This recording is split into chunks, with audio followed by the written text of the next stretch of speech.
One of the difficulties of prioritization is that as soon as you introduce awareness of the process into the process itself, you necessarily change the process.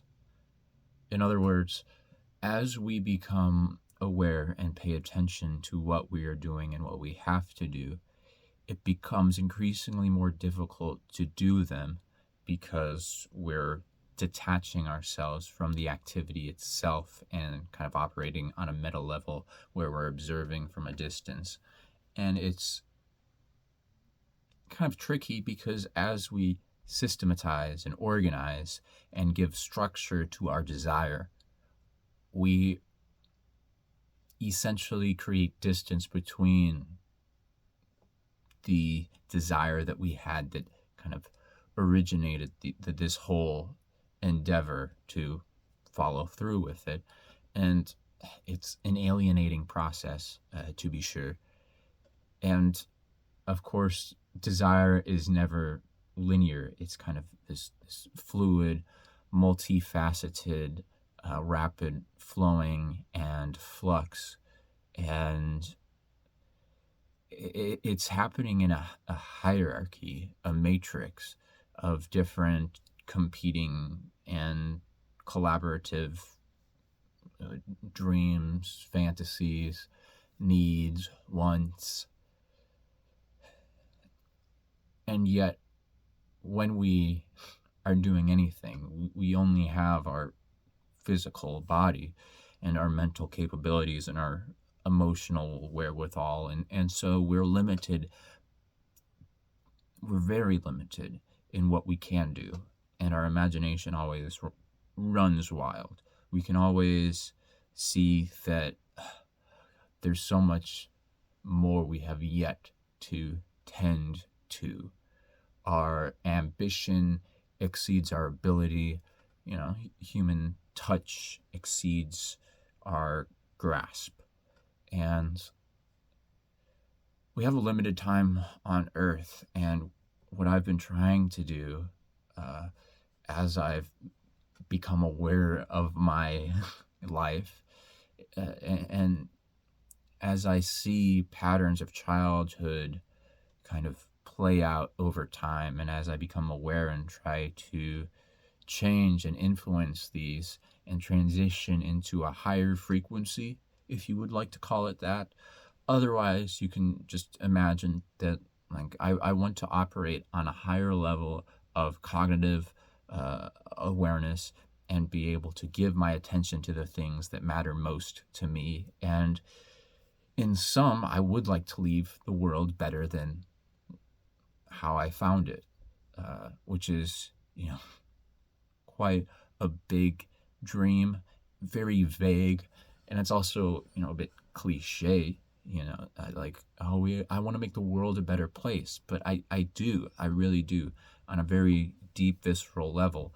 And in order to do that, I feel like, well, I have to understand what in the world this world is, and also have an appreciation for my place in it, and to kind of see how the particular set and settings of my coming of age influenced, informed, and in some ways determined the outcome of who I am today and who I will be tomorrow. And I mean, there's questions of free will versus determinism, nature versus nurture. Whatever the case, it's a fact, I think, that it's a fact that humans have the ability to behave as if we have free will, and also as if things are determined. And it's actually advantageous to switch between these two perspectives from time to time, because some things we can't control and some things we can control, or at least have the illusion of control. I can't claim necessarily that me moving my arm in this way is my own doing, or that I'm doing it freely, but I am doing it. I can't explain to you how it is happening, but I know that it is happening because I will it to, in some sense. And whether or not there's a metaphysical underpinning to that or not is really unrelated when we're talking about human to human communication, human to human connection, and also just not interpersonal, not just interpersonal, but also intrapersonal, being my conversations with myself, my being with myself, my communing with this indescribable thing that I am. And I mean, I think we all are indescribable. I think reality is indescribable. And that's what's tricky about this, because language comes into play quite often, and its influence is felt from the very beginning. But what initially causes language to come into being is non-lingual or operating on an implicit level, and yet it is still emergent from the previous conditions. And if you wind the clock back, I mean, doesn't it make sense then that with the Big Bang, for instance, that the world as it is now must have necessarily been at least possible with the starting conditions, because saying anything else would be like a logical impossibility, right? If it could not happen based on the starting conditions, then it would not happen, but something did happen, and here we are talking about it, which is just a long way to say I'm trying to find my place in the world so that I can actually like assert pressure in some areas that will hopefully yield positive results and improve well-being of my fellow humans and animals and plants. It breaks my heart that we are destroying this planet, and that so many people feel helpless in the face of that. In fact, the people who have the power to change it also relinquish responsibility. They say there's nothing they can do. It's a structural problem, and nobody in their individual identity feels that they alone can change climate change, can resist global, like, is this all inevitable, or is there some dance to it that we do have some say in? And to what degree is our freedom there? Those are big questions, and these ideas are always in my head, and yet I still have to find time to sleep. I have to maintain a healthy diet. I have to hydrate. I have to exercise, get outdoors, soak in sunlight into my skin. I need to take antidepressants and meds to help regulate my emotions, because in the past I was so unstable that not a day went by where I didn't want to end it all. And in the process of recognizing that I no longer want to quit on my life, I no longer want to end my life, I now become responsible for everything that's in my life, and it becomes so much more overwhelming, because now I can't just, and in some ways my suicidal ideation was a fantasy that allowed me to escape from the problems that I had in life, because it was always there as an option. As soon as I said, actually, I am going to live this life and try to make the most of it, everything then became my problem, and that in turn created even more stress and overwhelm and increased my depression actually for quite some time. And now that I've been stabilized for a bit and feel like I can mobilize more, I'm now feeling the pressure of, oh, now there's so much I have yet to do and that I would have been able to do if I was better in the past about it. And so I feel behind in many ways. And I feel like I have to prioritize the world's problems over my own problems, but no one else in the world is going to solve my problems necessarily. I have to do that. That's my responsibility. And I can't really be a good help in the world if I'm not helping myself along the way. It's not selfish to practice self-care. It's a necessity. If you don't practice self-care, that's self-destruction, and that's unsustainable and necessarily a problem that someone will have to deal with. And that someone, turns out, is me. I can't keep avoiding myself forever. I'm always here. And as much as it's been a struggle to wake up to the fact that I'm distracting myself from myself, and I don't even know what that means sometimes. It's like, well, here I am, but having been separated from my desires, having, different wants that I repress because I feel shame on some level, and I doubt my existence, and I fear so much. And yet I want to be embodied. I want to be grounded. And I believe that's possible. Well-being is possible. Yet I still have to decide which direction to go, what to do in this particular moment. And that's overwhelming, and there's no right answer, and everything just feels wrong sometimes. So what I would like to do in conversation with everything that I just said is to say that it's important that we, people who feel this way, are gentle with ourselves. It's important that we take care of and nourish our spiritual growth, and to look after our physical health, our emotional well-being, and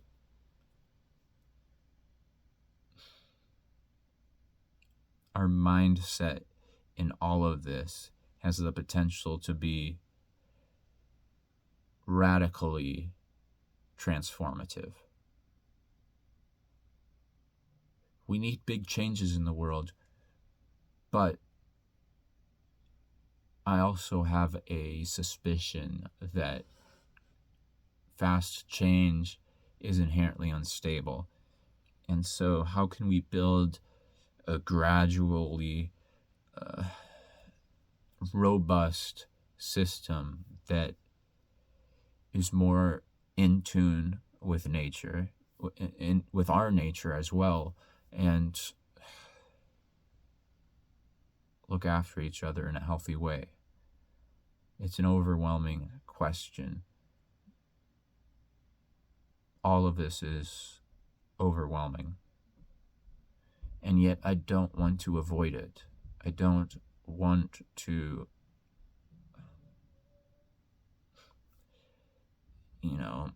live in denial. I recognize that I have been given certain privileges in this life, in spite of all the dark places I have been. Everybody, has someone who has it worse or has it better. Like, the comparison is not just the thief of joy. Comparison is not just the thief of joy. It's also just unproductive, right? I mean, on some level, it is important to recognize where we are in relation to other people. That's a given. But in terms of actually bringing about change in the world, if I'm sorry for myself because I have it so hard and other people have it easier, or if I feel guilty because I had it easy and other people have to struggle so much to have what I take for granted and honestly just don't even think about, and I worry about so much other things, where it's all very tricky to navigate. And as a 25-year-old who's coming into the world and learning what it is to be an adult. It's a lot to take in, and it's frustrating seeing how popular discourse is so superficial and seemingly uh, uninterested in solving the deepest, most important questions of our day. It's exasperating how history is just kind of ignored. Like the past doesn't matter. And we rely on these cultural myths to perpetuate our status quo living. It's frustrating that this is how things are. And it's frustrating to think that things should be differently, because then now we, as people who see room for improvement, now recognize that there's a gap between what is and the what if of what we hope to happen. And that is necessarily strenuous, and that tension between what is and what could be, what should be, is absorbed by our biological, physical process. It's always there, and it's present in our psychological makeup. It's present in ourself. And part of, I think, what has made it easier for me when trying to grapple with these big ideas, with the world's existential problems, is recognizing the nature of identity, right? Because I'm using language to talk about all of this. And so it's important to actually drill down to what is the most true truth. Is there such a thing? If there is, it has to be something universal, cosmological, right? Religious people might argue that it's God or an ultimate grounding to existence. Whatever the case, it's unspeakable on some level, because language is only a gesturing at what it tries to communicate, right? And on some level, by talking about all of this, I'm bypassing the undercurrent issues that are happening. And so I need to be aware of my own psychological constitution and see the constitutive elements that contribute to my formation as an identity in the social relations and material conditions and historically contingent present moment. There's a lot that goes into it, right? There's a lot that cannot be put into words, or that words would take up way too much time to actually be able to do what needs to be done. And I'm rambling here, so I'll try to wrap it around to a point and land it well. I started this talk mentioning how prioritization is difficult, especially when we're talking about individual, collective, and even existential questions. Because I have to live, I have to eat, I have to sleep, I have to move, I have to work, I have to take care of myself so that I can take care of others. And if eventually we have enough people taking care of each other, maybe we can change the world together. But it's difficult to say in what direction that will happen, because it's on such a large scale. And so, at least where I'm at in life, it's not, I can't really do much about this, but I'm thinking about it because it concerns me. I worry about our future generations, the kids who are going to be playing out in the streets in 2,500, 2,300, 3,000, 10,000. Do you think humanity is going to last that long? It's certainly possible. We're here now, but that's a long time, and yet it's a blink of an eye on the cosmological scale. Geographical time as well. It's just a passing moment, and yet we can be so absorbed and lost and enslaved to our present conditions. We can be so self-obsessed that we forget that we are made just as much out of non-self elements as we are constituted by elements of self. I would not be here without the sun. I would not be here without flora and fauna, without ecosystems, without galaxies, without black holes, without supernovas. These are all things that hold the fabric of space-time together. They are the universe, and I am made out of particles and waves that the universe gave birth to. From a certain perspective, we are the universe destroying itself. Quite a comedy, quite a tragedy. And so it's important to let ourselves relax sometimes and experience the joy of just being alive, being aware, being in this moment right now, recognizing that eventually humans, we're never going to live forever. We are always going to die, and we only can really say if we'll die from our own doing or if we'll die from the laws of physics, from universal necessity.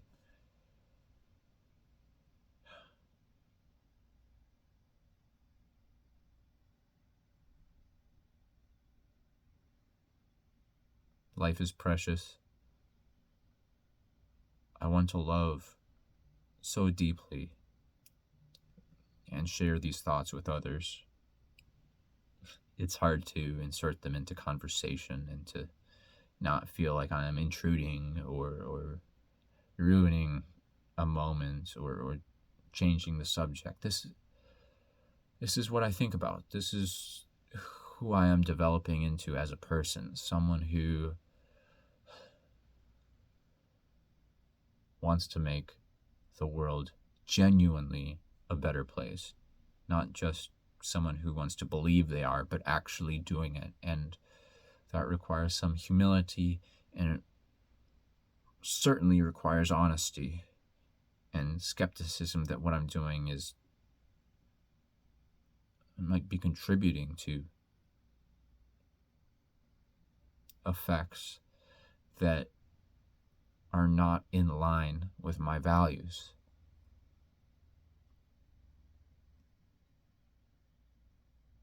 It's so easy to forget how lucky we are to be alive. It's so easy to fall back into routine, the day-to-day autopilot default setting.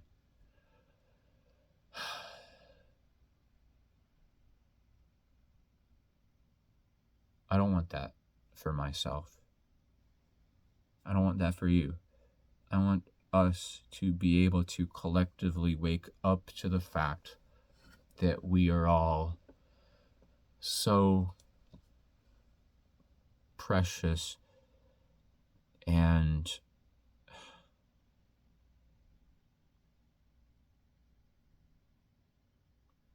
we are all so lucky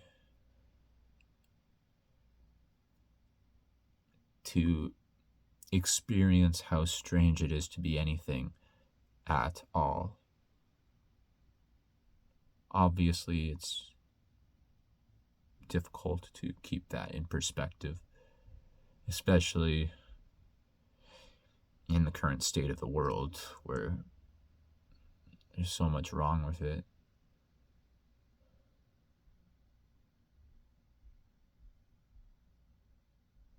But if we want to make the world a better place, if we want to save the world, we have to ask ourselves, what exactly is it that we are saving?